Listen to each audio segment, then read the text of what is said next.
Hello, welcome back. Yay. We have a lovely guest here today, Summer. 1 year later. Hello. 1 year later. Hello. 365 days to almost a day, to be honest. Crazy, eh? Yeah. And like the things you have done in those 365 days, girl, you have been busy. I haven't done. So I'm like, what have I done? Really not much. That's what it feels like. But we're here. We're living. We're a very different season, that's for sure. It's true. I mean, a year ago when we talked, you were like, I just quit my job. What am I going to do? I have all these dreams, but I don't know. I didn't even know. And here we are. I feel like I didn't even have dreams. I was like just kind of doing exactly what I was already doing, just without the stress of having to go into a serving job. But yeah, my day-to-day life looks very different. My priorities are very different. So I'm excited to be here though. Let's catch up. Yeah, we're so happy to have you. You're our very first guest, so you're Yes. Yeah. Oh, and in the words of my brother, the best podcast episode that we've ever had. And I said, tell me more. Why? And he said, because I like when you talk to other people instead of talk about yourself. And I said, that's news to me, because I actually am not on a podcast to talk about anyone other than myself on the regular. That's why, But thanks. And then I come on and I feel like all I'm doing is talking about myself, and then I feel weird because I want you guys to talk about yourself. But you're like, no, Summer, that's why you're here. Yeah, that is No, why you're literally. here. Yeah. No, I do love yapping, but I also love when other people yap so that I don't feel like I'm just taking up so much space. But that's probably my No, own take up thing. space. Take up space. Take up all the space. Yeah. We can sit like men too. Like we can man spread. I sit like a child in daycare. Like legs are like up on a chair, crossed. Oh my god, I wish. That's funny. One day soon. Yeah. Wait till you're old. You'll be like, oh, does my knee bend that way anymore? No, it doesn't. Or it gets stuck in that position. Yeah. Oh my gosh. Yesterday I was on the floor with my baby niece, and my sister-in-law was like, okay, I'll take her now. And I tried to get up, and I was like, it took me like a few tries. I was like, okay, body, what is happening? Okay, work with me. What supplements do I gotta take to not do this? Yeah, let me feel that one. Oh, my mom, every time she gets up on the couch, it's this whole thing. She has bad knees, and she literally gets up like a 95-year-old person and just waddles for like probably a solid 2 minutes. And it's like no fail every single time. She's like, frick. And then she keeps going. And now I'm doing that though. So I'm like, if there was ever a reason to do your like warm up and cool down properly and like conditioning and yes, all the like, we don't need cardio. We need everything else. Everything but that. Oh my gosh. Yes. Age with grace, hopefully. That's yeah, literally. It's all in your head though, kind of. Like age is a number. Say that until your body gets older, Kristen. Let me tell you. Yeah. It's in your head until it's in your body. And yeah. But like you got to keep doing the things like you're still young to keep yourself young. Like I'm not saying don't take care of yourself, but I'm just saying, to your point, continue working out. I'm doing my best over here. I'm doing my best. Yeah, what else do you want? It's hot over here. So let's go back over the year, see what you've been up to. Last time we spoke, you were in Mexico. I with was. Nathan. Mm-hmm. There right now, womp womp. But right? Yeah, no, it was a crazy year. I feel like it was, that book by Brianna Weiss or whatever her name is, and it's called The Pivot Year. I swear last year was my pivot year. We love a rebrand. We love a pivot. That's what we're about here. It was definitely multiple pivots. Like all I have is like Ross from Friends in the back of my head being like, pivot. Like that was me every probably 6 weeks of 2025. So it was quite exhausting. But yeah, the year started like, from the last episode. I quit my job. I was just trying to pursue online coaching full time and content creation. We went to Mexico, shot this episode, not this episode, that episode. And yeah, when we got back, our life kind of just shit the sheets. God, yes. I forgot. And what felt like such a high kind of came down crashing as like what felt like one of the lowest points of my mental health and stress last year was our lease was up and no one in Toronto wanted to let us live anywhere. So we basically got rejected by like almost 10 apartments. We got outbid. It was just an extremely stressful time. Like, I don't know how anyone buys a house, aka Kristen, because I don't have it in me. I don't have it in Even me. has a house I too. bought a house in last year. Oh, sorry. There was so many It's not. times I was like, pull the plug. I don't want it. Like you're just this the whole time and like it's on someone else's. I don't do well with other people controlling my life. Not good at that. So our real estate agent at the time, like I just felt like he tried his best. I don't want to like kind of shit on him, but I just felt like every time I talked about him to somebody, everyone was like, it's a him problem. I do think at the time, like I had just recently quit my job, so on paper I looked poor. And Nathan had quit his job 8 months prior, so on paper he also looked poor. And our very last apartment that we looked at, we had to move, I think, a week later, maybe 2 weeks later. That's insane. It was the most beautiful apartment I ever set foot in. I literally have a video on my phone being like, this is our apartment. I know it. Like I went into it and I was like, no, this is why all the ones haven't worked out. It's going to be this one. It was stunning. It was in a great location. It was a little bit more expensive than we wanted to pay, but the size of it was it was almost 1,200 square feet. It had a huge, beautiful kitchen, unobstructed view. It was only a 1 bedroom, but our living room was so big that you could have had something for other people to stay over. There was a dining. It checked all the boxes, except the landlord I think was a bit odd because in the lease agreement, he had said that it was okay for him to put cameras in the unit, which is highly illegal. That's crazy. We definitely said no to that. And then we offered 6 months rent. We offered a cosigner. We offered to give him more than asking by $400 a month. And we still got a big fat no. Wow. That made me spiral a little bit. I'm not going to lie, at the time, I had just recently started going to church. And I'm not going to lie to you, like that was probably the only thing that kept me quite sane, was having that community and having just something to talk to that just felt like I didn't have to hold all of this anxiety on my own. And obviously I had Nathan, but he was going through it too. We both were having this kind of like, what do we do? And where do we go? And do we just get a crappy 1 bedroom where we're going to be on top of each other and not happy, but it's what we need to do in order, just to stay in Toronto. We didn't have a car. We literally didn't really have options when it came to staying on our own.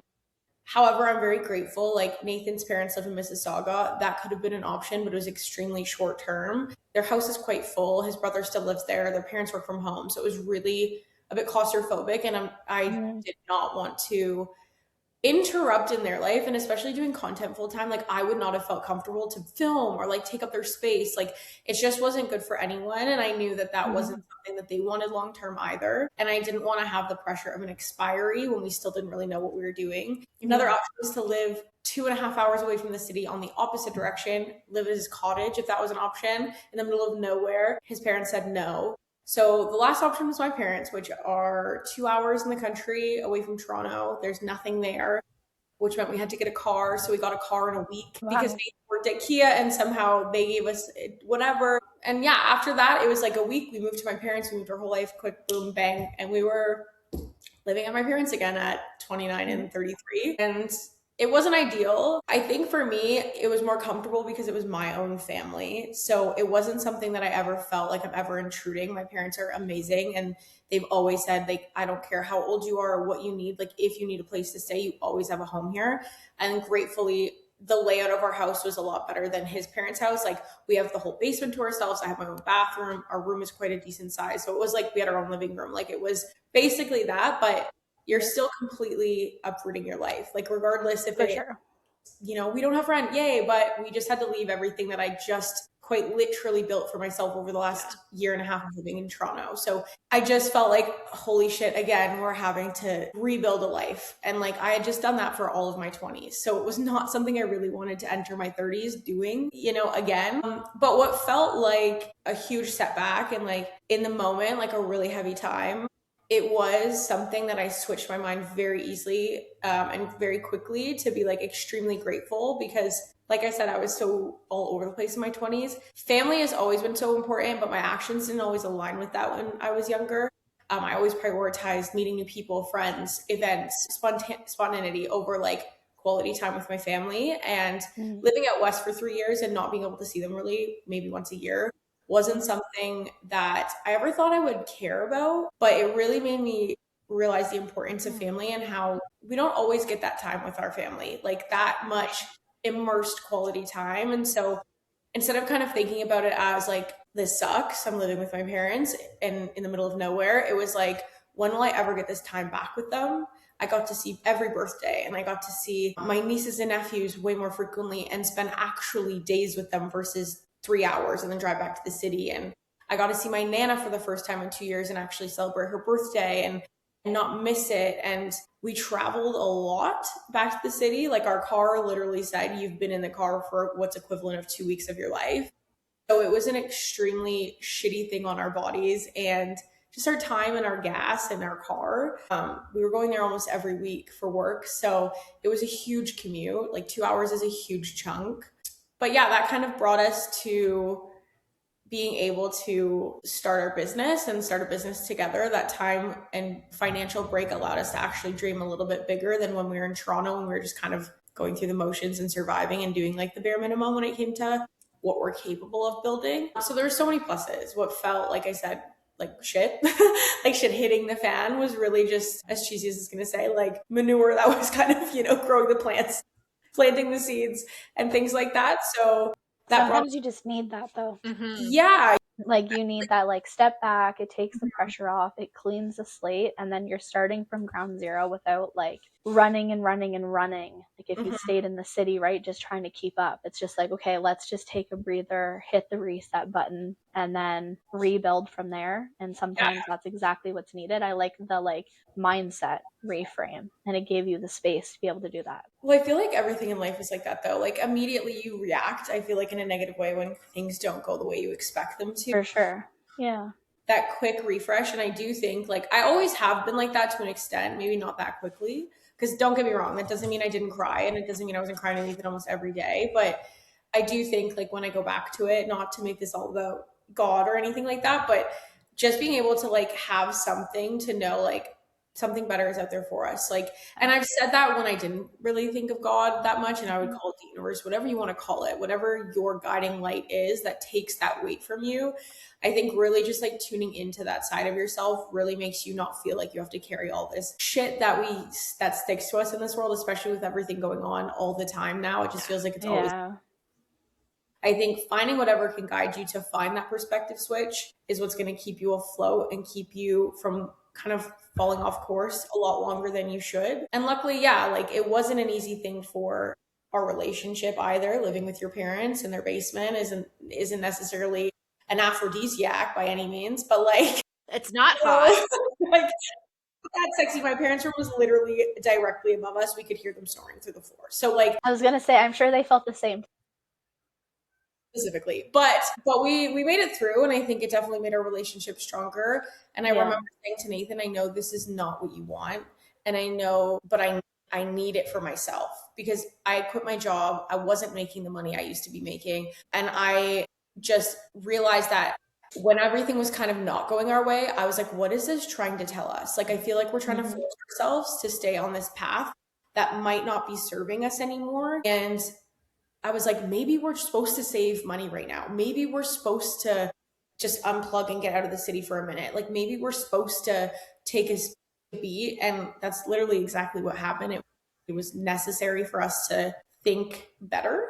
And like you said, Kristen, like, think more clearly. That kind of brought us to Collingwood, which is now where we live, which is so random. So like, pivot. Such a nice area though too. Yeah. Like, it worked out.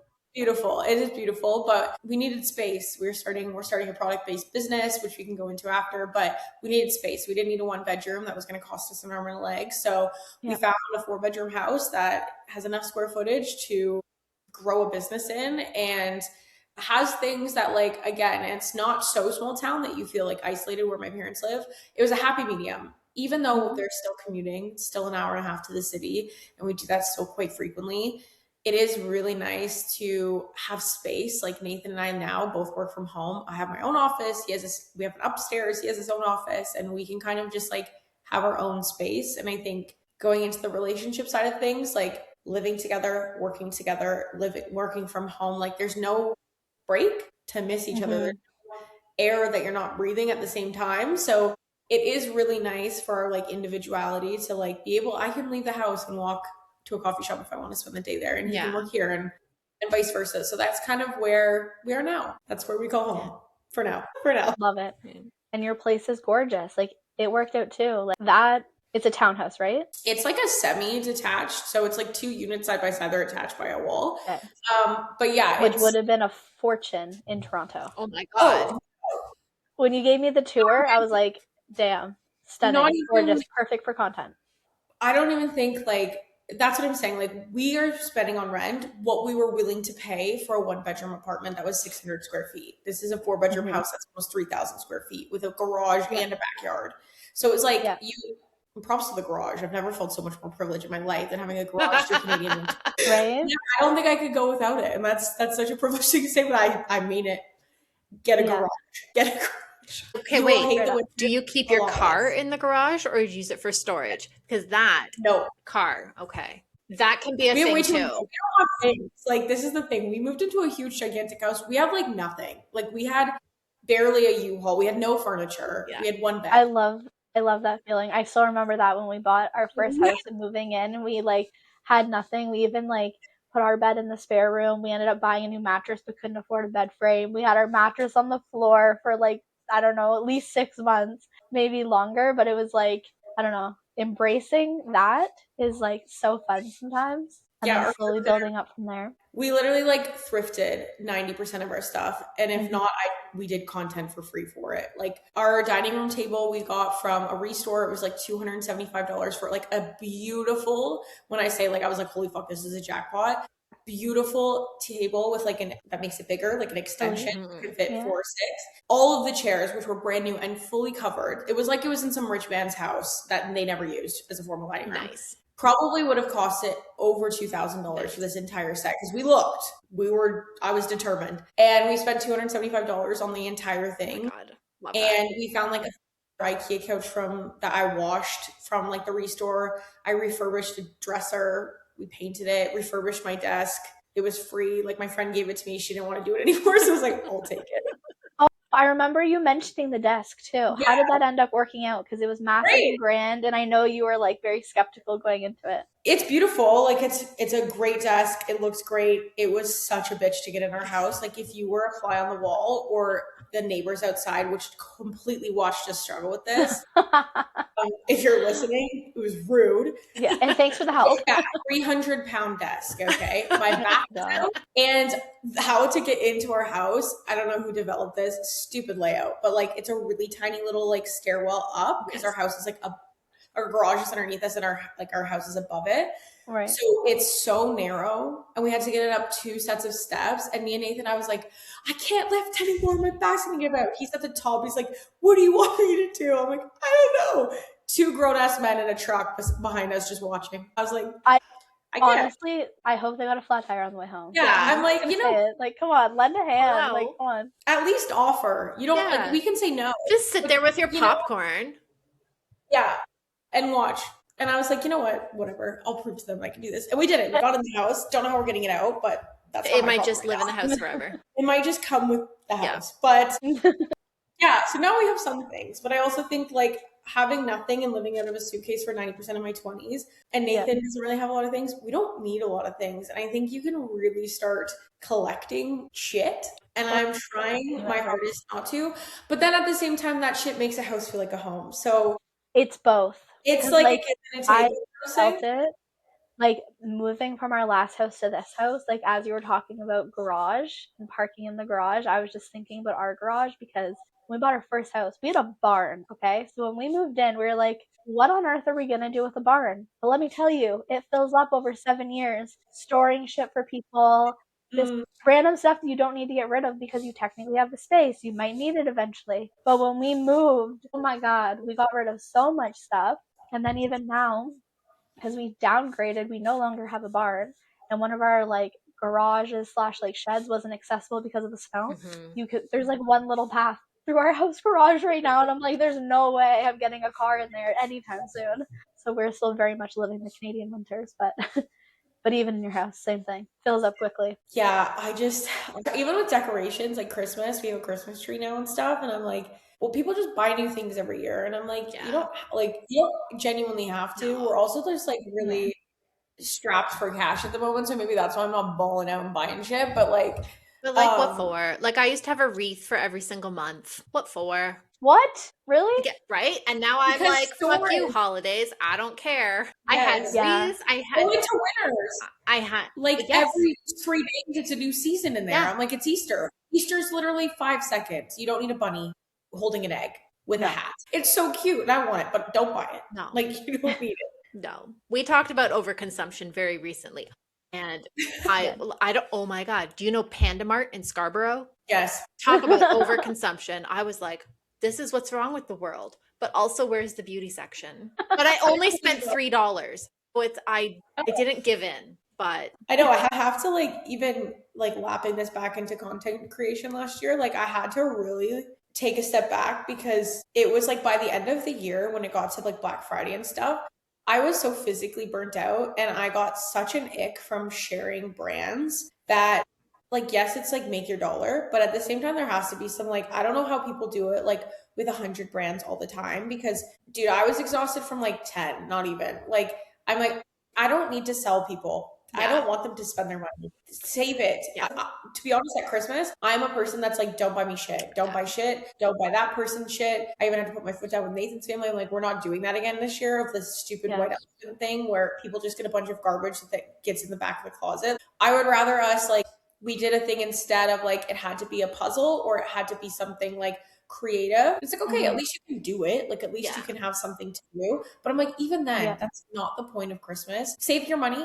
Let's go hang out as a family or bring a bottle of wine and food. Like, you don't need, I don't need to leave here with like a back massager and a fucking taupe nail polish that I didn't need. Yeah, I couldn't agree anymore. Like, totally quality over quantity when it comes to buying gifts, and I'd rather it be something somebody needs than just trying to guess. Like, we did Secret Santa this year with Spencer's family, and it was awesome because everyone got, like, we did like a wish list of like 10 things, something somebody actually needed. We set a budget, and it was like you knew the person actually wanted / needed it. Yeah, that's what we do with his like immediate family because you're not buying crap. Like you're literally buying the exact wish list. Like everything on the wish list, his dad had me. I'm like, thank God for his dad because he would just get me exactly what I asked for. I'm like, perfect. Literal perfect. I love that. Yes. Perfect. To a T, literally everything. Like, and I'm click the link.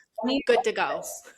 This was already in my Amazon cart, so thank you. That's what I was going to say. It's something you would have needed anyway. Yeah. Yeah, 100%. I always wondered, I do frequently wonder, like in the world of influencership, because I had a foot in the modeling industry in the 90s, which is a whole other story. But like our job was to sell stuff, right? So now it's like, I think kind of changed to influencers. You're your own contractor, so there's no agency involved anymore. But like, where is the ethical line of like pushing stuff for people to buy and like, do we really need this stuff? But also, if that's how you make your money, that's how you make your money. How do you make that in your head? I don't know. I think it's different for everyone. True. I think everyone has like a moral compass. And like for me, it's hard too when you're not somebody who's like extremely financially stable because when I think about it, I know how much that I used to compare myself to the things that I couldn't buy. And because I've already had that and I'm still kind of in that position where I can't just go out and buy what I want, it makes me think about how other people might feel when they feel lack of. And I don't like that because I look at what everyone else has sometimes and I get caught up in it of like, oh, I wish I could buy that. I'm not well off. I'm not where I want to be. Yeah. But like the reality is also like none of those people are also buying this shit either. So like they're getting it for free. So it's like, to me, I always ask myself, would I buy this with my own money? And if I would, then I will support this brand. NYX, I buy with my own money. I bought with my own money before I was even an ambassador. Yeah. And also some products like that I've been curious about. I'll always be honest about it too, though. If I've been given something that's shit, I will say it's shit or I won't say anything. Like, I'm not going to say, this is the best thing ever. Because I've done that in the past when it came to making a quick buck because I needed it. Like, I remember I like partnered with an alcohol brand. I don't really drink. And I'm not going to lie, when I do drink, it's not that. So, and it made sense at the time because it's like, oh, it's a seltzer. So like when you're into the health and wellness, most people drink like vodka sodas. It's less alcohol. Yeah. I'm drinking red wine, vodka martinis, or that's basically it. So it just like, it felt like really unaligned, but I needed the money so badly. Sure. And after that moment of posting it and not wanting to post it and not wanting to Yeah. talk about it made me so icked at myself and so like not aligned with myself that it really showed me that, okay, like I'm not for that. And it's not to say that people who frequently sell are bad people or have no moral compass. They just have a bigger threshold and they might have bigger consumerism budgets in their life, or they might just be very big consumers that like to try things. It's also like giving people honest reviews about things. If you're honest about the brands you're working with, it is a good place. Like, why do you watch people's YouTube and tell their reviews about products? Why do you read Yelps? Why do you read these things? Because people have reviewed these products. I like to think it also as if they're coming from a good place and they feel aligned with the brand and they want to try it out to give you a review, and that's kind of what their content is. Someone has to do it. So why not make money by doing that, right? So I think that's where my line gets crossed is like, what is my, does it feel good for me? And I think a lot of people have that. Some people just have a bigger threshold for that. Mine's not very big, unfortunately, which sucks. But I also like growing with the company. I don't like one-off partnerships, and I don't like being like, oh, I've had this once and they paid me for it and I've never bought it since. So that's where I get really picky with it. And I'm okay with not necessarily making $1 million because I also, it depends what you're trying to grow. Like, I feel like I've never wanted to be an influencer. I've never wanted to only have money through brand partnerships. It's great and it's nice when you love the brand and it's nice when you need the money sometimes. But I think, like you said at the beginning, with modeling, there was an agency. People have agents now. That's true. But I think that something I heard and something I fully agree with is influencing is the new 9 to 5. You are still not your own person. You are still banking on something. Yeah, you still have to follow their brief. Exactly. So I've been there, tried that, didn't like it. Yeah. So once I kind of heard that a couple months ago and was like, oh, wow, like that's actually right. It still doesn't, I didn't get caught up in it because I'm like, this is still not what I've ever wanted to build. I've always wanted my own thing so that I have to say, I'm the person giving the brief and I'm the person allowing creators to have their freedom because I luckily have gotten to see the other side of it, which I think is a really good thing for our business. Nathan and I both work with brands and have been on both sides of the equation. So it gives us a lot of what to not do and what to do and what I like about brands and what I don't like about brands. I also think that there is a reason why they do what they do. And I think creators also become very hyper independent of like, well, I'm this person. It's like, yes, but you're representing them. So there is still something that has to really align with them. And there has to be kind of like a give and a take on both parts where it aligns both ways. Yeah. I do think that big companies, though, really lack the ladder to really make the changes to kind of be where influencing is now, and what they should be doing for influencers and like how they approach people is just kind of really old school. And sometimes extremely cheap. Not to say influencers, some don't over expect money more than they are so worth. And I say that with a grain of salt, but like, the fact that they expect brands to pay them so much for one time when they've never really done anything for their brand or really given any return on the brand's investment. I am always like, why do you expect them to give you something that you've never proven your worth for, even though your followers might prove it, but not with their brand specifically? Right. So it's very complex. Yes. There's like no, it's not black or white. I feel like there's so many gray areas, and I think to each their own is like the easiest way I can say that. I just know where I stand with it and how I feel, and all I can speak on is that. So do you consider yourself officially an influencer? No, I don't know. There's nothing bad about it. I don't know why I've always felt like I feel like you're so much more than that. It might be like a sliver of your story, but I feel like you're so much more multifaceted. I hope I'm more of like an inspirer and an empowerer. Like, I don't want to influence your decisions on your life, but I would love to empower you to make decisions that make you happy. And I would love to inspire you to maybe do things that feel good for you, but might not look good to other people. Like, I would hope that my platform does that. I just find influence to me always goes to consumerism. And I influence you to buy that. You can influence someone to quit their job also. I think it's just kind of looking at it from a different lens. But yeah, I hope that people are more inspired and empowered and just feel better about their life and feel less alone on the journey of finding out who they are, and know that there's not really a time frame on it, that as you've known, I've lived a million lives in my, oh my God, 30 years. Man, I'm probably going to live a million more. So your video this afternoon going from like the fittest ever to like current, I was like, girl, fucking same. And like, and it's mentally shitty. It's a shitty thing. And people are like, you can get back there. I'm like, do I want to get back there? That was a lot of work. I don't know. I don't know what the right answer is. And also, even though your body might look good on paper, did it actually feel good in reality? Right. Like, I know a lot of people, when they're at their thinnest, they're also at their like mentally lowest too. So there's some give and take. I was at my best on the first thing, like healthy, all around balance. I was like, and I've been what you just said. I've been the unhealthiest, but looked the best before. I wouldn't even say I looked the best. I looked skeletal. So that different. Was kind of but like, point. I will say, I think that's what makes it the hardest though, is when you do look back and you're like, no, I was actually where I felt physically and mentally my best, both aligned. And then things just happen that are out of your control. And even what I said on my story after what I posted, it's like, I think it's just that level of shame that you feel. And it's not because people actually think this about you, and some might, but I think you think people think that. Like, what did she do? What happened to her? Oh, she used to be so fit. Or, oh, like I thought she was a coach. Like, and I think for me, it's a big thing about being in this industry, being not taken seriously, because there's also this huge fine line about like body positivity and also just like being unhealthy, but also both ends of the spectrum. And I think there's such a, like anything, people like to take trends and like go far the other way with it. And I think I've noticed that I used to be very unapologetic when I talked about things online. And I catch myself trying to say the right thing or in the right context, because I have been told in the past when I've shared my story that it's triggered people. And I got really like, it kind of made me take a step back and be like, my experiences are my experiences. Yeah. And if that triggers you, that's something that you need to work on.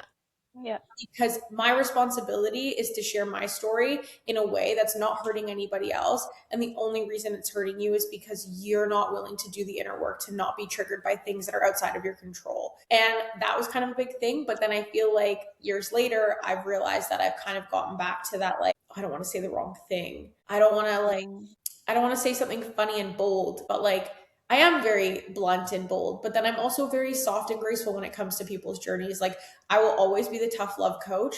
I will give you all the grace in the world, but when you're actually not showing up for yourself, when I know you freaking can, I will literally call you out for it. But it's like, how do you share that on social media sometimes when I don't want to just feel like every other fitness influencer that's like, you just need more discipline. Yeah. But I also everyone has the same number of hours in a day. Yeah, like I hate that, but then there's also honestly they don't. No, we don't. We have completely different days. Yeah.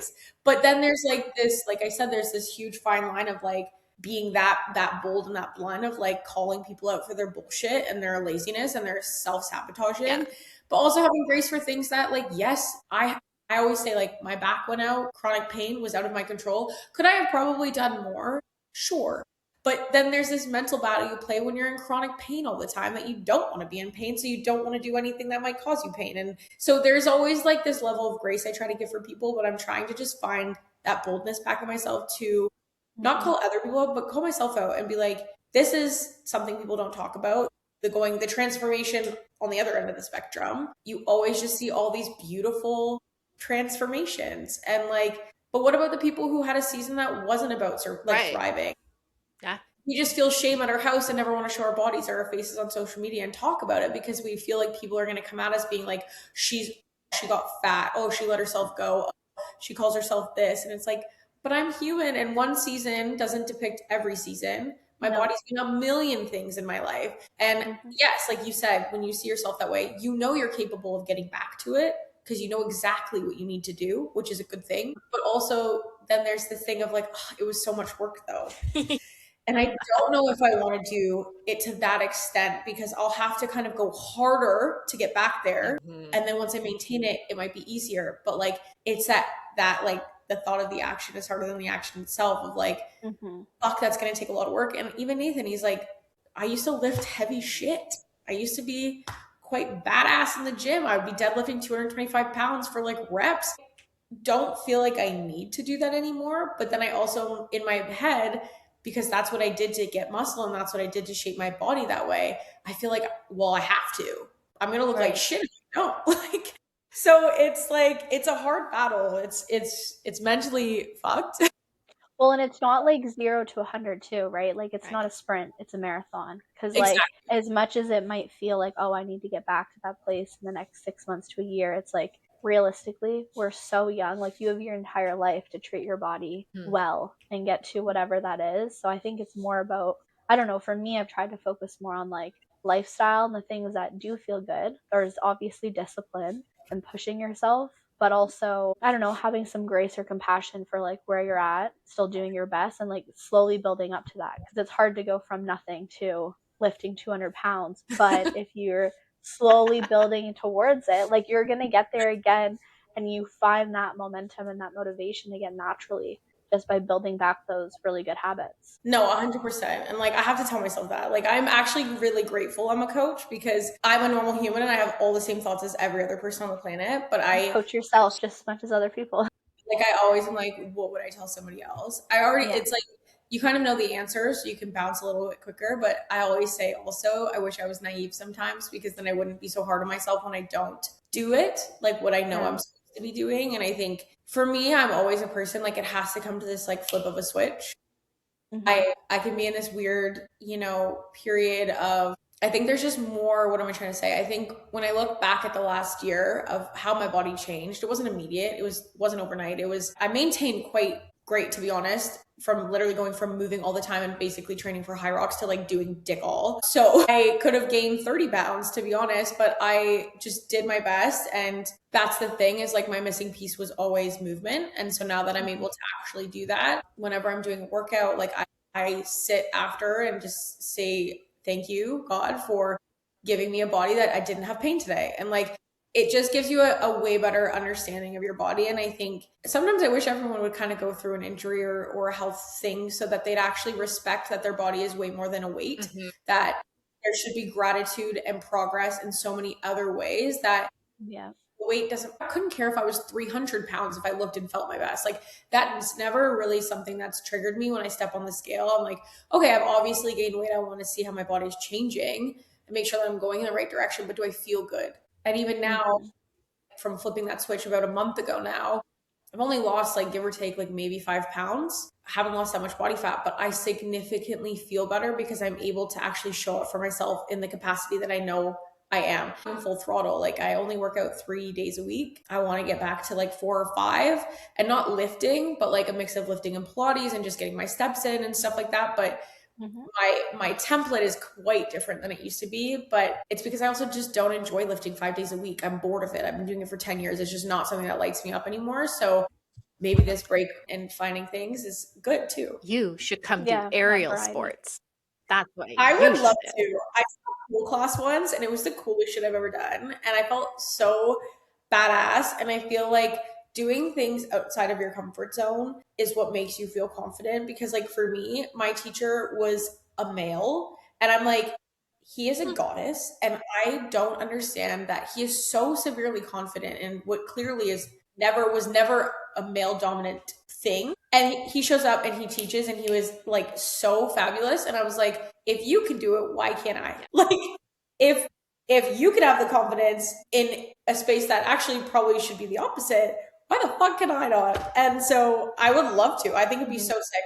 I don't know how you hold yourself up that much. My upper body is quite not that strong, so I respect. But it builds your strength. That's the thing. A lot of like conditioning and stuff. Because that's why I started doing pole, was just because I wanted to try something new, and I wanted to work out without feeling like I was working out. I was like, I want something fun. I want to trick myself into doing activities rather feeling like I'm like pushing myself to do something. I wanted to feel like pulled and excited about doing it. It's so fun. And then all of a sudden you're lifting your own body weight by just your shoulders. Yep. Yeah, like that's insane. Yeah.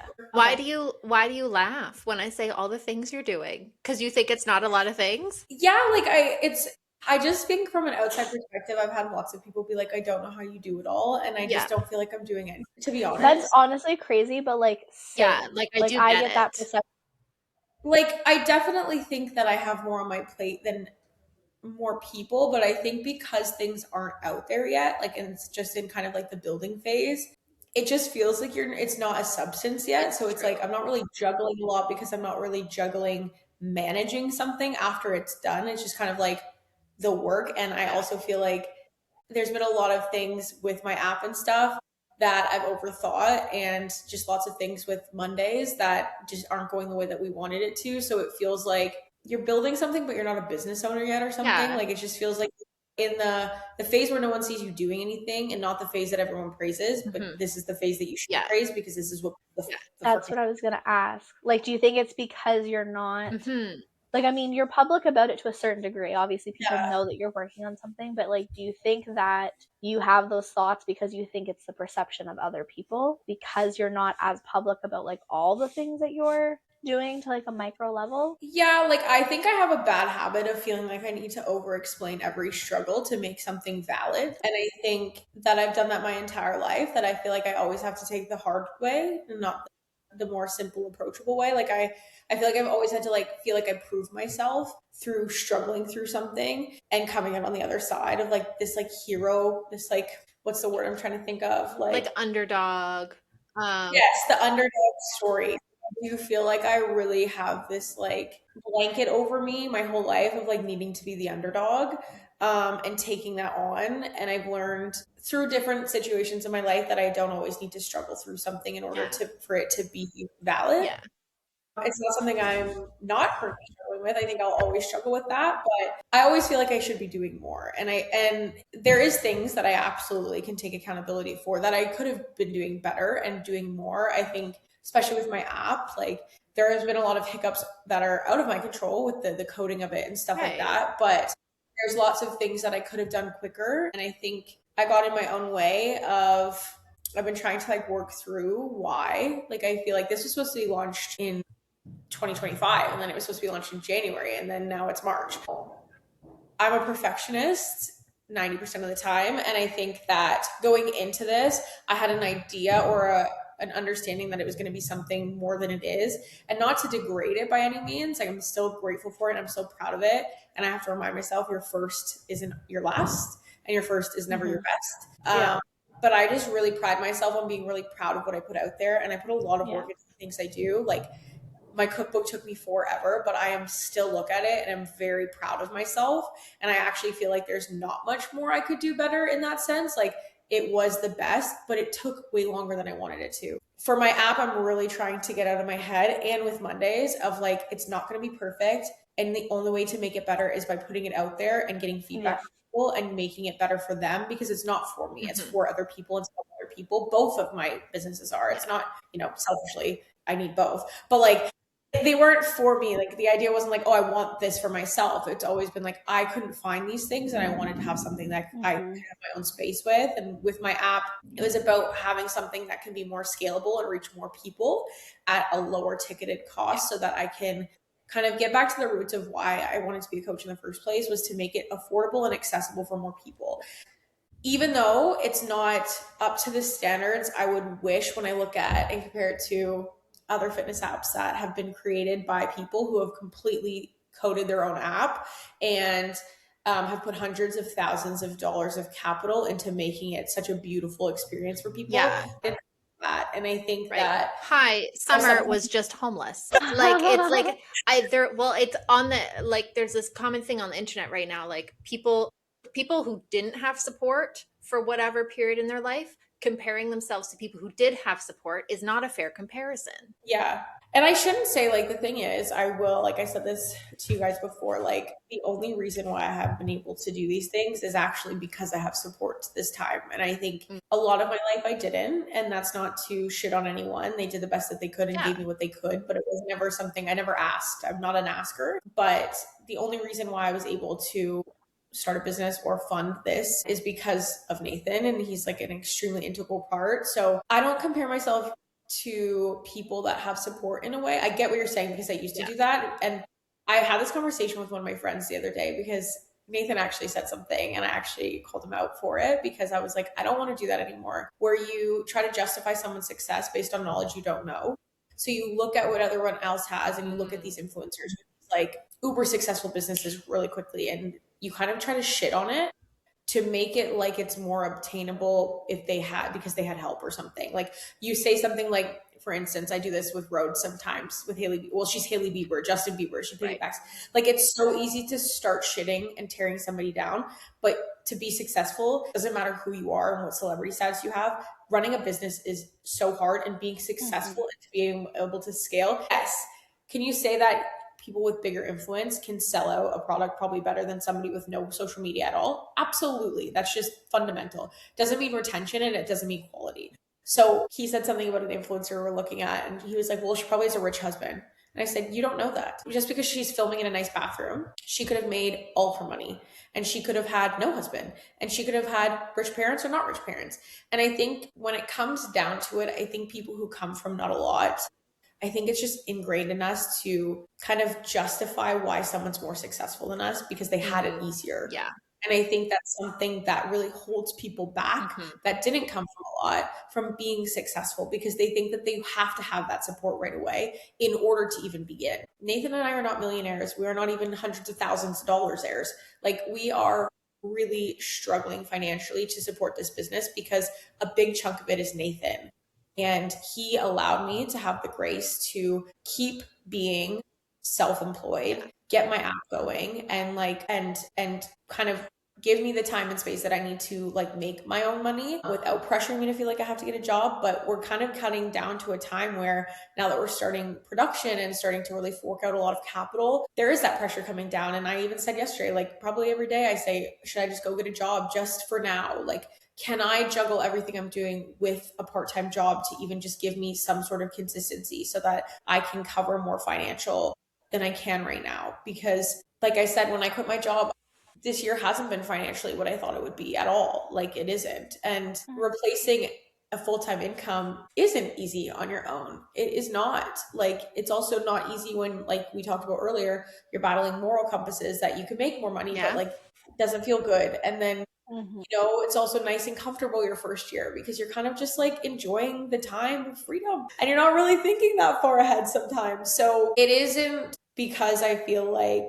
I'm not doing enough sometimes. Like sometimes it's that, but I think that I just really always want to put something good out that I'm really proud of. And I get in my own way sometimes when it's not there yet, but it won't get there unless I put it out. Like it's kind of this double-edged sword. Yeah. So yeah. I want to hug you, but you're so far away.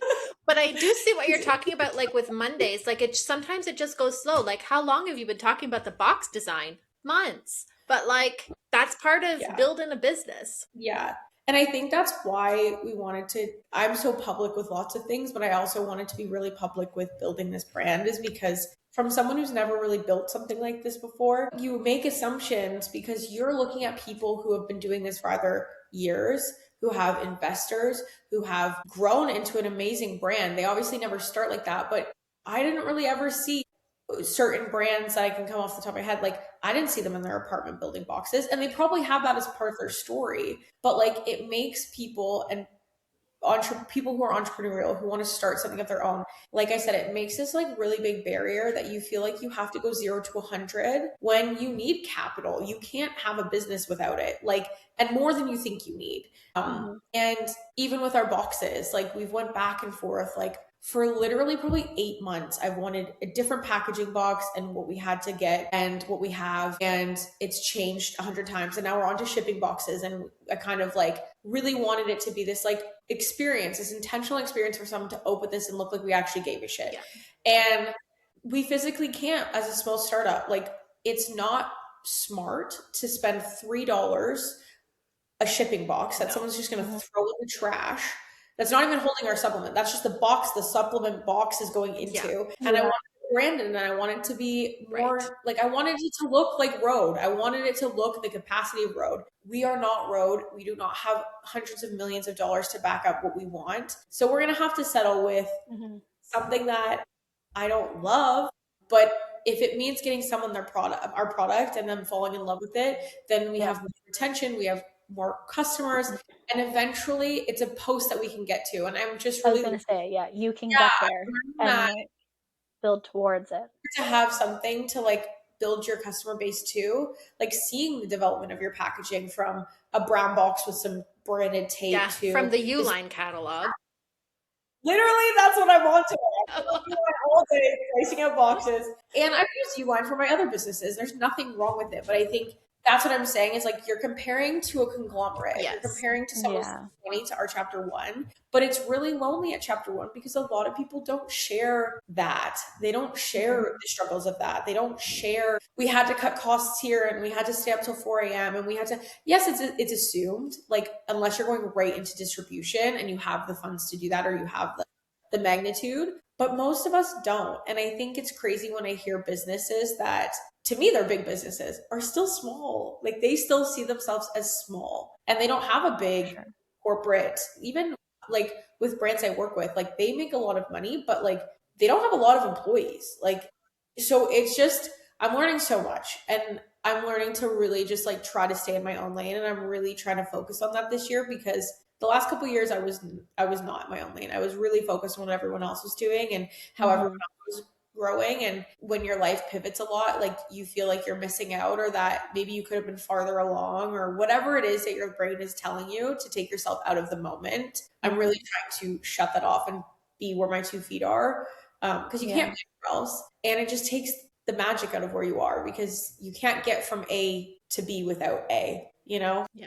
And that's why a lot of things don't get finished. Yes. Right? Because it gets very overwhelming and then you're like, oh, I can't do this. Like one thing I always like telling myself is done is better than perfect and just accepting the imperfection in anything you do and especially in business. Because the thing is, to your point of like, you only have so much capital to invest. So at least if you can get it done to a certain degree, like in project management, we call it the minimum viable product. It's like, okay, what is that minimum threshold we need to hit in order to get it out there? And then at least you can start making money. You can start getting feedback, reinvest, and then slowly grow towards that. Like speaking of Rode, I'd be curious where they were when they first launched. It probably wasn't perfect either. And maybe as the consumer, it might have looked perfect, but I bet, say to Haley, she probably didn't think it was. I'm sure she's, re-upped her game as she went too.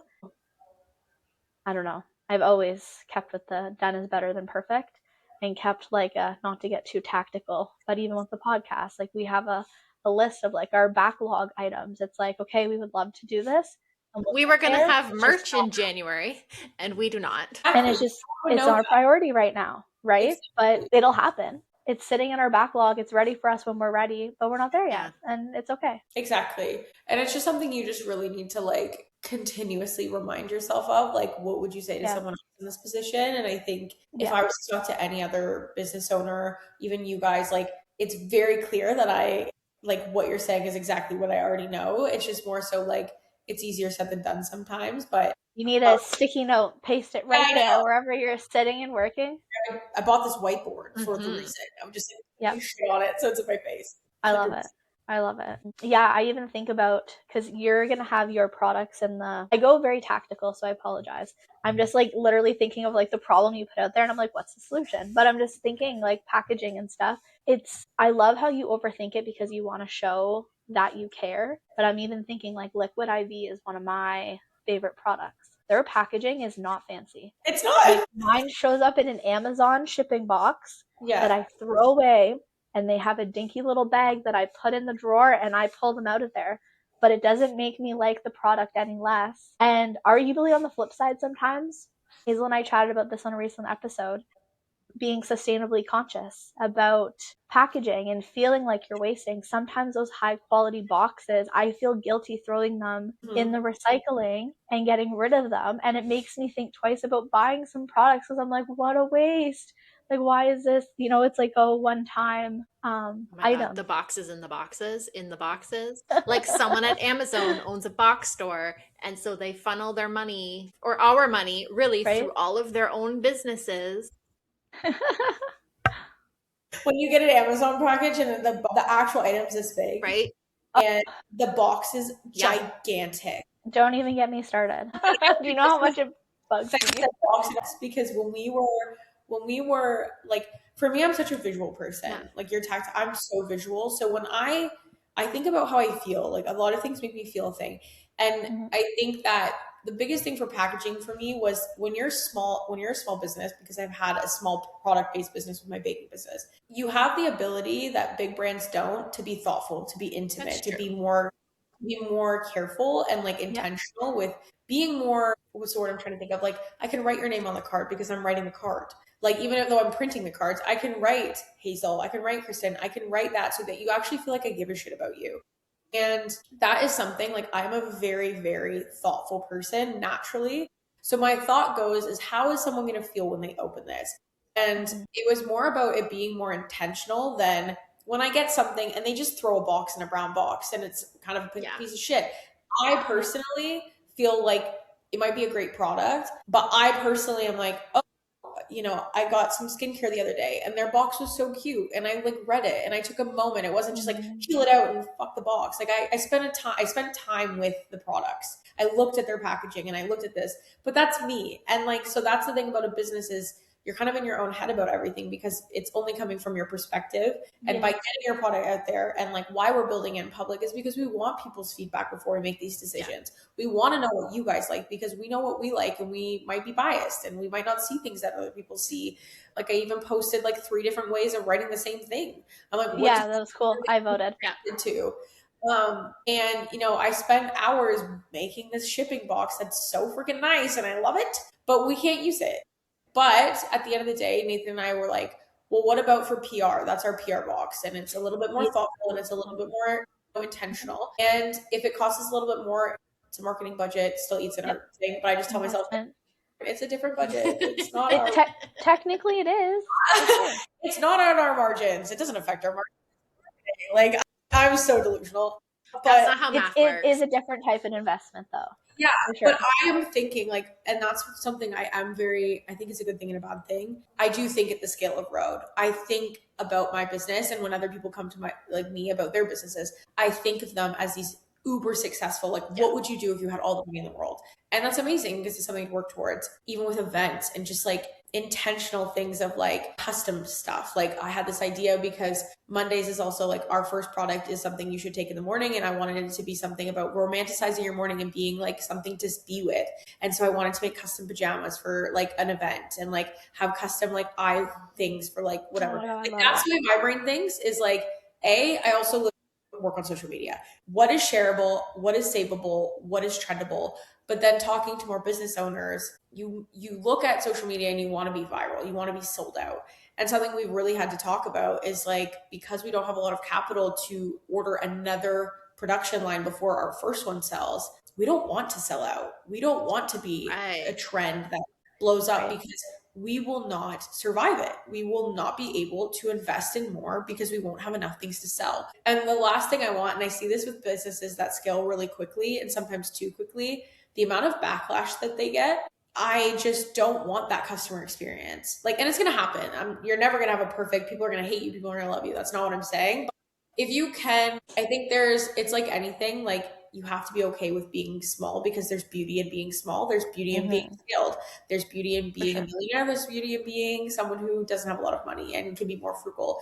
And I think, again, with the flipping the mindset, it's been a lot with the business and talking to more people about it.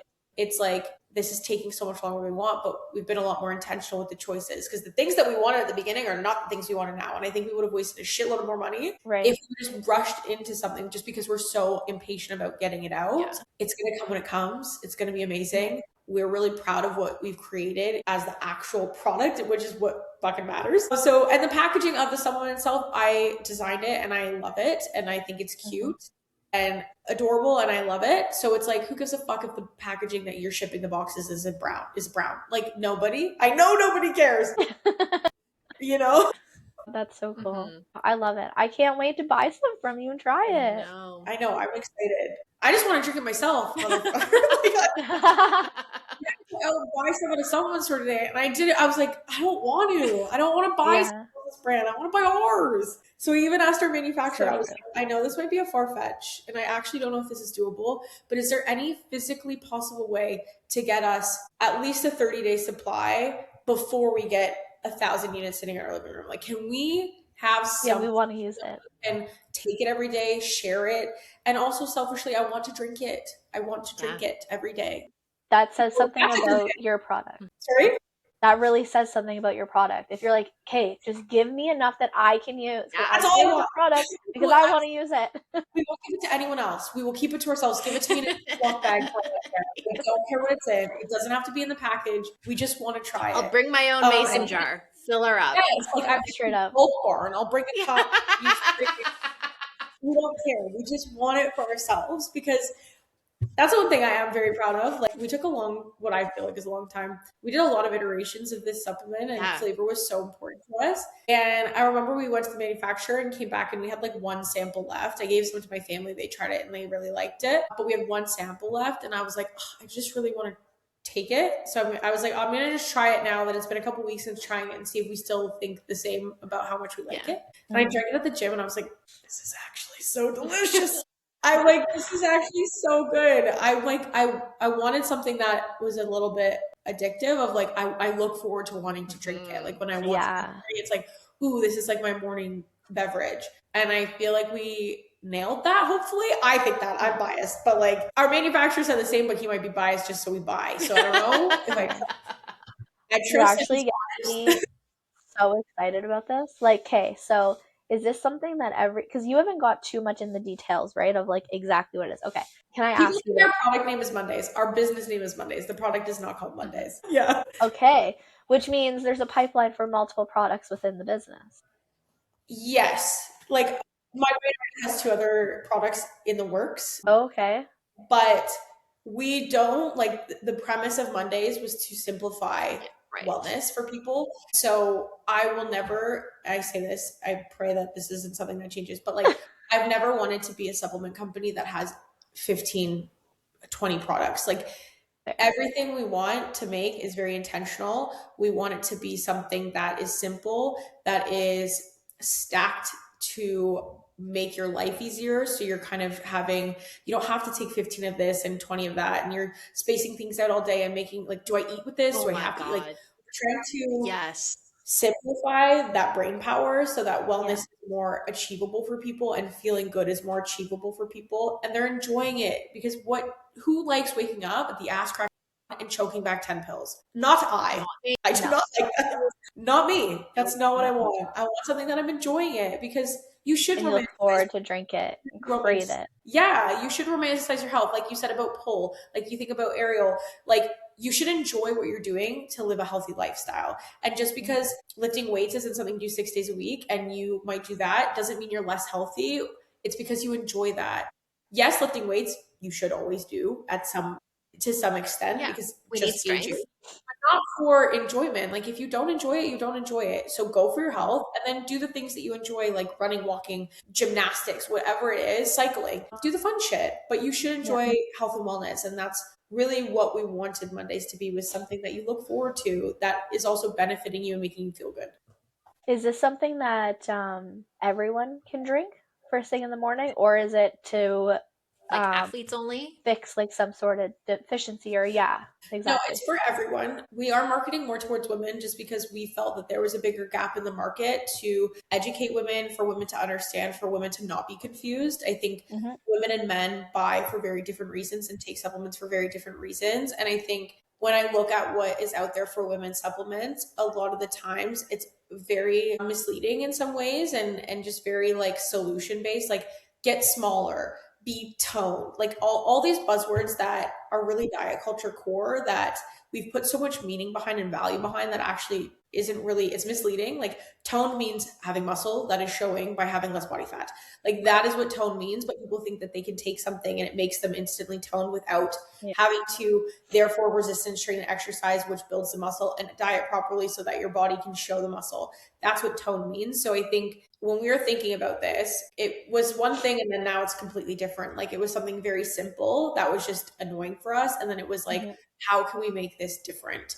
And how can we make this something that doesn't exist right now? And it grew into what we're building. And no, we haven't said exactly what it is, but it is for everyone. Men can take it. Nathan will be taking it every freaking day. I'm trying to get my dad to take it. We want something that is that grows with you, and kind of stays with you as you grow through every season of your life. So whether you're 20, 30, 40, 50, 60, my grandma's literally the first person in line every time I see her. When is it coming? I want to order it. You need to get your mother to order it for me. And she's going to be 80. So she can take it as long as, obviously, like if you have health concerns, you should always check with your doctor. You shouldn't even take multivitamin without checking for your doctor. If you have something that is obviously, Health Canada is quite strict with things. So you have your claims on the back. And if you want to take it. But there's nothing, I wanted something that was simple, that wasn't scary, that didn't have all these crazy claims or so many ingredients. It's simple and everyone can take it. So that's a long-winded way to answer your question. That too, because there's nothing I hate more than going to like Popeyes where everything's like muscles all over it. And I'm like, okay, I just need a probiotic. Yeah. Or you go to Healthy Planet or something that's like more focused on that, and they try to sell you like ashwagandha maca powder, and I'm like, I'm confused now. No, like, I don't know what any of these are, and I just came in with one thing. Yeah. Straight up. I got overwhelmed the other day at Walmart. Yes. Like, what was I even looking for? I don't know. Even like Spencer, I got a cold and I can't take a lot of stuff right now. And I was like, I just want vitamin C and I want something I can like that's chewable. He called me and he like read me 10 different options. I was like, I literally don't know. Like, just I don't care. I just want vitamin C that I can chew.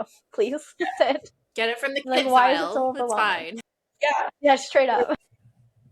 And that was the thing. Like, there's so much confusion, and even someone like me who's been in the industry for 10 years, who like has a decent knowledge and has worked with supplement companies, I'm confused.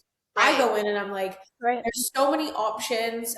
Okay, now I wanted this thing, and now I have to get 5 other products so that it kind of helps it out. Or I need to get this. Like, even today we went in to go get creatine, and I don't want planned creatine because then I have to put something else with it to make it taste good. And so then me and Nathan were battling whether we get flavored or not flavored, but we've tried flavored before, and the one we tried was disgusting. So then you don't want to risk it, because if the flavor's bad, it's bad. And so we bought the regular one, but now I'm going to have to buy. She said, well, do you want like an EAA to mix with it? Do you want like a BC? No, I don't want that.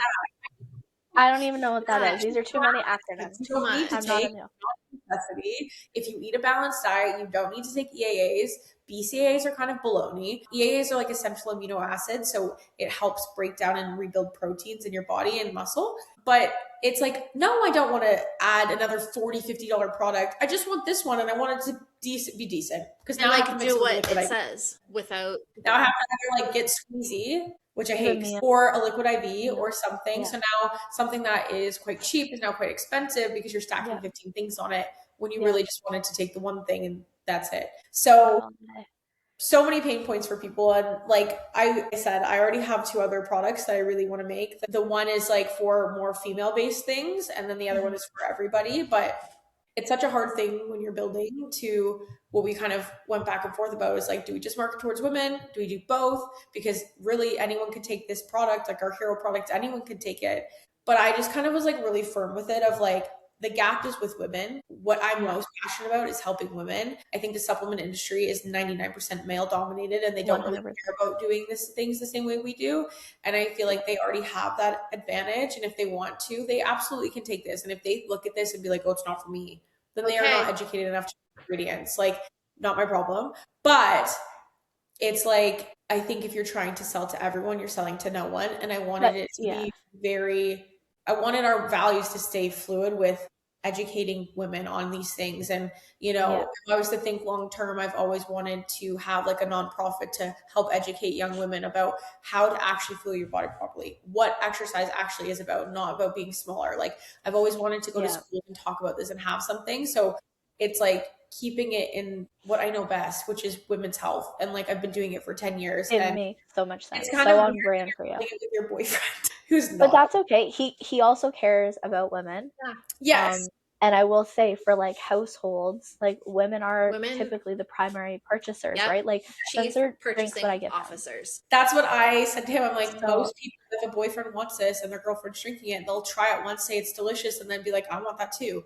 So it makes such a battle. But yeah, I don't feel like when I look at brands like Honor Active, who are like very stern in being for women, have all the money to probably start a men's line, and probably enough women's boyfriends who are wearing their tracksuits to like have men's products, but she just doesn't, it would dilute her brand and it would make sense.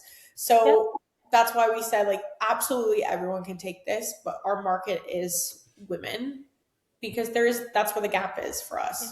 Exactly. I'm excited. Me too. I'm really Me too. excited. So no pressure. You can say no comment, but do we have like an estimated date of the day that we could be sitting here on the podcast doing like a live taste testing to give you our honest feedback? Yeah, we had a little hiccup today, to be honest. We got an email that scared me a little bit, but I realized that things don't always appear as they seem, and it wasn't as scary as I thought.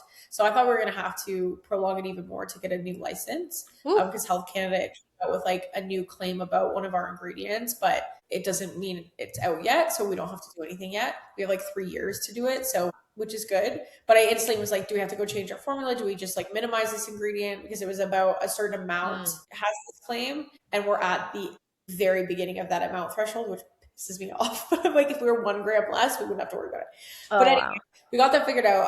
Our production estimation. That's not even a word. Our estimate. We know what it is. I think what we got from our manufacturer is the beginning of May. Ooh. Wow, that's soon. Far away. See, to me, that sounds like 1,000 years away, but we're almost in April. So the thing about it is, so our manufacturer is in Canada, which I love. So we can drive there and pick everything up. But where we're manufacturing our water bottles that we're having is China. So they were in Chinese New Year for a month. Didn't know that. So that was a plus. That was actually a minus, but it was a plus to know to not have a launch in January or February of a new year. But things take forever to ship from overseas. Yes. So because 60% of our ingredients come from China and our water bottles come from China, the process, to give you a little BTS of it, is that it's quick to get, aka like for them to get it on a boat, but it takes 50 days to get here. So by the time we order, they order the ingredients. They have to ship it by boat, which takes 50 days unless you want to pay out the. Oh my God, it's going to go past my house. That's so cool. It's going to boat. Yeah. It comes from China. It's going to go. It is. Take pictures. If you see like. Also, it's just a big sea container that says Mondays. Yeah. That's the goal. Yeah. So then it goes from there, and then our manufacturer gets it. It has to quarantine, or ingredients have to quarantine for a week. And then they also have to go through heavy metal testing and stability testing and all these things, which takes. So the actual production time to make our supplement is like days, like 2 days. But the process of getting it from ingredient to thing takes like 2 to 3 months, which is crazy. Yeah. Which, when you're thinking about our next order, we have to think so far ahead of like, it's a lot. This is why you cannot sell out. That is why. But we can't be our next thing without selling our first thing. Yeah. So hopefully we just become multimillionaires before that, and our businesses on the side are booming. Start buying lottery tickets now. Yes, or the bank just actually wants to give us money, because they just seem to not in Canada. They don't want anyone to have successful businesses. I was actually going to ask you that earlier. Have you considered getting investors, like either typical bank loans or even actual investors? I would never want to have an investor this early with any percentage of our business. So I wouldn't want to give away any percentage without knowing what our business is really worth. Yes, we've asked the bank, we've asked multiple banks. Mm-hmm. They just don't, we have no revenue. So they don't trust us, even though our bank is through where Nathan's banked his entire life, and he has so much credit from them personally and for his own business. Basically what they had said to us is that his own business can take the loan and give it to Mondays. But then in my head, I'm like, but he's still the one paying the loan off. So like, why does it matter? Because then just so much transferring money, like we've been transferring from a line of credit or like our banks. And it's just like, it's really hard to keep tally of like all the stuff and not get it mixed and muddled through our own personal shit. So we're trying our best with that. I think once we start selling, once we have profit, revenue coming in, I think it'll be a lot easier. It's just more so that we literally have nothing and we have no proof of concept at this point. So a bank would be to give us money, even though I've gotten a car that was $60,000 like when I was 20 and had like was making like $3,000 a month. Like make it make sense. No, but like if you went on Dragon's Den, they'd be like, you don't have a business yet, you have an idea. Yeah. And people even said you should go on Dragon's Den. I'm like, I wouldn't go on there unless we had revenue. Unless you're a tech product, like they wouldn't buy it. No, you need, you have to show the proof. Otherwise, they don't know that anybody wants it. Yeah. I'll get there. Yeah, 100%. Well, I have full faith. Like, there's nothing like I'm either delusional or extremely optimistic. Like, anyone You that's need a tried bit of it both. or anyone I've talked to about it has been all very positive. So it's just about getting it out there. And then once it's out there, then the floodgates are It's open okay. and we'll see. Hot girl summer just Yeah. became hot Monday summer. Yes. But I'm summer, so it's hot summer, Yeah. hot girl summer for Mondays. Yeah. Hot girl Mondays. Yeah. Hot girl Mondays. We titled this podcast the Summerverse. Well, actually, I lied. Going into the planning session with you, we called it the Summerverse, which one episode split into 3. So that tells you something. That. Nathan will love that. That's what I thought Yeah. of instantly. I love it. I just had such bad deja vu right now. Really? Yeah, weird. Of this. I just had really bad deja vu. Like we've been here before. Well, we will be here again. Yes. Our timelines crossed. Next time with another guest, Nathan. And Is he hopefully a ready for cuter us? background. I know his backgrounds. All of us have the same gray background. Can we splash some color in our houses, please? No, I like am. mine is like so much worse though. If you could only see without the blur, like that's my walking pad right there. Fair. Like it's bad. Like my house is still getting unboxed, and for whatever reason, my office has become the lowest priority. There are 12 totes stacked along me on the She walls. doesn't have a desk. She and has like totes. a whole pile of shit. Yeah. Could you imagine? Yeah, literally. Mom is literally on toad. She's currently sitting on a toad. It's just a bag of toads. I would actually love that. That would be hilarious. Thankfully, we have a desk. It's just everything around me is absolute chaos, but we'll get there. Thank God for a blur background. You could have put yourself. I love when people do like our manager does this from a manufacturer. He always has like a fun background. Yeah. So like last time, I'm like, "Ooh, what spa are you at?" And he's like, "Why do you just have the office background then?" I love it. That fireplace looks rather toasty. It looks pretty gloomy out there in Windsor. What are you doing? This was fun. Yeah. Any words of wisdom to leave our listeners with? I feel like I talked enough. If you're not inspired now, go back. The above. Yeah, I'm trying to think. Just stop getting in your own way. I feel like you're so much more capable and powerful than you really actually let yourself believe. And why not you? That's something I have to keep asking myself every single day. Not even asking, telling. Like, why not you? When you can see what everyone else has and there's things that other people have that you really want or think you're capable of. Or maybe you're more talented, or maybe you have something that you are like, you know, they have that and I do this and why can't I? It's like, why can't you? You absolutely can. So get out of your own way. Stop making a better door than a window and just let yourself be cringe. Let yourself make mistakes. Let yourself just do the thing, because at the end of the day, the time's going to pass anyways. So you may as well have a cool story, maybe a little debt. Yeah. But I always love saying it's just that. money. Experience. It's fine. For the plot. It's for the plot. Do it for the plot. Exactly. And that's it. I would drop the mic, but it's probably expensive and it's my preference. I drop. Cute. Well, Hazel, any final words before we say our closing line? I wish we all lived closer together so we could hang out in real life. That's all. I know. We'll have to make a trip to Ottawa. I was going to say, where are you? I just know Ottawa. South. Like the St. Lawrence River is across the street. Location.